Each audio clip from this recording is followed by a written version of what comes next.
je me suis coupée, ça saigne. Oh, c'est une petite coupure, ça va guérir, ne t'inquiète pas. Mais c'est tout rouge, papy. Alors, la couleur rouge est due à une protéine appelée l'hémoglobine. C'est quoi l'hémoglobine? Je comprends pas. Pour t'expliquer, je vais avoir besoin d'aide. Voici la vie belle vie qui s'écoule sereine. Relevons le défi d'en faire vivre la joie. La vie.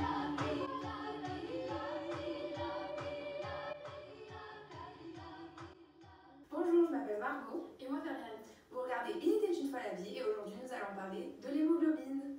Dans le sang, il existe des globules rouges qui contiennent une protéine nommée l'hémoglobine. Sa fonction primaire est le transport de l'O2 grâce à ses hèmes. Donc c'est une hétéroprotéine, c'est-à-dire qu'elle contient une fraction protéique, la globine, et une fraction non protéique, l'hème. L'hème contient un atome de fer qui lui est capable de fixer l'O2 et lorsqu'il le fixe, il est responsable de la couleur rouge du globule rouge et donc du sang. De plus, cette protéine possède 4 sous-unités, contenant chacune un atome de fer. Ils font un pigment qui absorbe toutes les longueurs d'onde de la lumière, sauf le rouge. C'est la raison pour laquelle le sang des vertébrés est rouge. L'hémoglobine, son activité biologique est de transporter l'oxygène. Mais comment elle le transporte? Pour commencer, ces 4 globines, qui sont la fraction protéique de la protéine, sont en fait un enchaînement d'acides aminés. Chaque sous-unité comporte environ 140 acides aminés. Un acide aminé est un composé possédant une fonction acide et une fonction basique qui est aminée. Ce motif commun aux 20 acides aminés est porté par le même carbone, le carbone alpha, d'où le nom d'acide alpha-aminé. Le terme alpha signifie le premier carbone accroché à la fonction COOH. On peut classer les acides aminés en deux familles, les hydrophobes qui n'aiment pas l'eau et les hydrophiles qui aiment l'eau. Cette caractéristique joue un rôle dans le repliement de la protéine puisque les hydrophobes ont tendance à rentrer à l'intérieur de la protéine pour limiter leur contact avec le liquide extérieur, contrairement aux hydrophiles. D'ailleurs, tu sais que si un seul acide aminé change, cela peut modifier complètement la forme de l'hémoglobine et donc la forme du globule rouge. C'est le cas d'une maladie, l'anémie falciforme. Elle est due à une mutation. En fait, un acide aminé, le glutamate, va être transformé en un autre acide aminé, la valine. Le problème, c'est que le glutamate est hydrophile alors que la valine est hydrophobe. Donc en fait, la valine va se replier à l'intérieur de la protéine et donc changer la structure du globule rouge.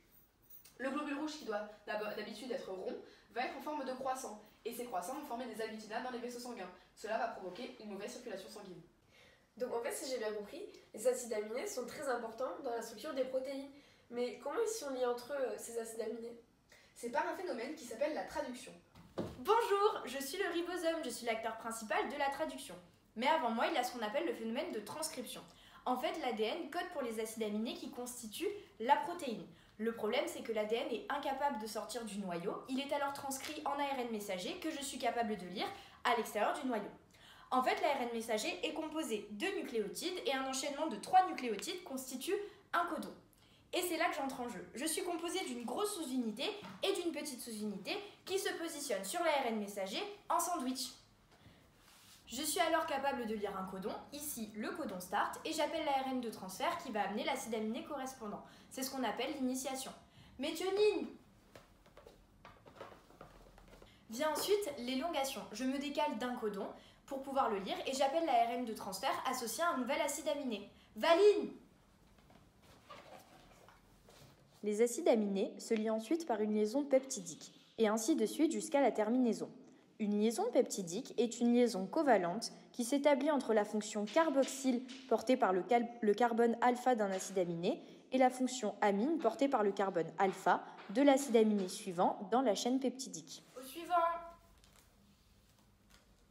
Ah, ce codon ne correspond à aucun acide aminé. C'est ce qu'on appelle le codon stop.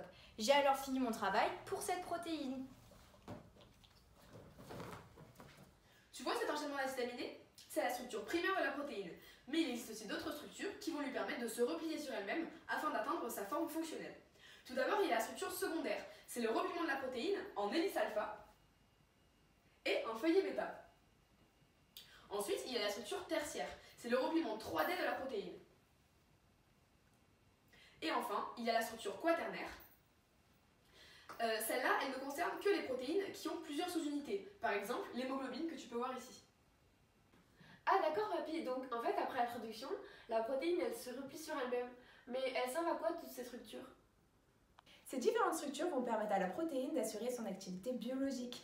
Si elle est dénaturée par un changement de pH ou de température par exemple, elle va perdre son activité biologique, même si sa structure primaire n'est pas altérée. Chaque unité globine est associée à un groupement M, qui contient un atome de fer capable, quand il est bien aligné avec ce groupement, de s'associer à l'oxygène. Les structures tertiaires et quaternaires de l'hémoglobine jouent un rôle primordial dans le transport de l'oxygène. La protéine existe sous deux formes, la forme T, qui veut dire tendue, qui a une faible affinité pour l'oxygène, et la forme R, qui veut dire relâchée, qui a une forte affinité pour l'oxygène. Ces deux formes existent en un équilibre qui dépend du pH ambiant et de la présence d'oxygène. À pH élevé, et en présence d'oxygène, la forme R est privilégiée et l'hémoglobine cherche donc à capturer de l'oxygène. Elle est capable de fixer 4 molécules d'O2, une par atome de fer. À pH bas, et quand l'oxygène est rare dans les tissus, la forme T est privilégiée, le fer a une faible affinité pour l'oxygène et l'hémoglobine relâche l'oxygène. Voyons en détail comment la structure de l'hémoglobine passe de la forme tendue à relâchée lorsqu'elle arrive dans les poumons sous forme tendue.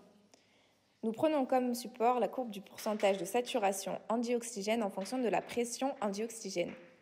La vitesse de transport de l'oxygène en fonction de la pression de ce gaz est de type allostérique et la courbe qui la représente est une sigmoïde. Dans les poumons, la pression partielle en dioxygène augmente grâce à la respiration. La forme tendue a une faible affinité pour l'oxygène, mais si une sous-unité se lie à un dioxygène, cette liaison va changer la forme de cette sous-unité qui va passer de tendue à relâchée. Les autres sous-unités, elles, ne sont pas liées à des dioxygènes. Mais grâce au changement de conformation d'une des sous-unités, elles vont toutes changer à leur tour de conformation et passer de la forme T à R. Cette nouvelle conformation, qui a une très forte affinité pour l'oxygène, va permettre aux 3 autres sous-unités de se lier avec un dioxygène. Ce processus s'appelle l'allostérie positive. C'est cette allostérie qui permet à l'hémoglobine de passer de la forme T à R dans les poumons afin de se lier à des dioxygènes, mais aussi de passer de la forme R à T dans les tissus afin de relâcher ces dioxygènes nécessaires pour le fonctionnement des tissus. Merci mesdemoiselles pour toutes ces informations. Avec plaisir. C'était très intéressant. Alors, qu'as-tu retenu de tout ça? Alors en fait, mon sang il est composé d'une protéine qui s'appelle l'hémoglobine. Et elle est responsable de la couleur rouge. Et de plus, cette protéine est un enchaînement de plein d'acides aminés. Et de plus, elle permet aussi de transporter l'oxygène de mon corps. Je pense que j'ai tout compris. Merci papy.